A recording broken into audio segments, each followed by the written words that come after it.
11 июн асосгузори сулҳу ваҳдати миллӣ пешвои миллат президенти ҷумҳурии Тоҷикистон муҳтарам Эмомалӣ Раҳмон дар ҳушаи конфронси сеюми байналмилалӣ оид ба 10-солаи байналмилалии амал барои рушди устувор солҳои 2018-2028 котиби иҷроияи Комиссияи иқтисодӣ ва иҷтимоии Созмони Милали Муттаҳид барои Осиё ва Уқёнуси Ором хонум Армида Сальсия Алишаҳбанаро ба ҳузур пазируфтанд.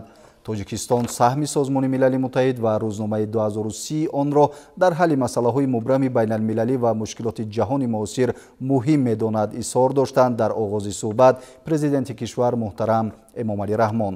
Аз сатҳи ҳамкорӣ бо Созмони Милали Муттаҳид ва ҳама ниҳодҳои он изҳори қаноатмандӣ карда шуд.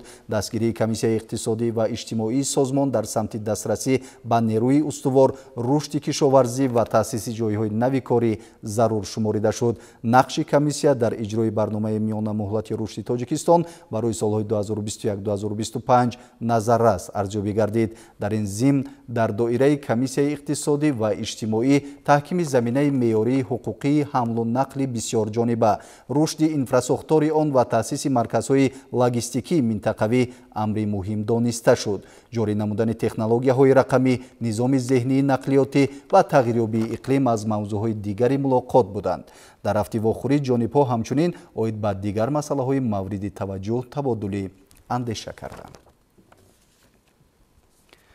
баъд аз мулоқот бо пешвои миллат президенти ҷумҳурии Тоҷикистон муҳтарам Эмомалӣ Раҳмон котиби иҷроияи Комиссияи иқтисодӣ ва иҷтимоии Созмони Милали Муттаҳид барои Осиё ва Уқёнуси Ором хонум Армида Сальсия Алишаҳбана зимни мусоҳиба бо хабарнигорон андешаҳои худро аз ҷумла чунин баён кард.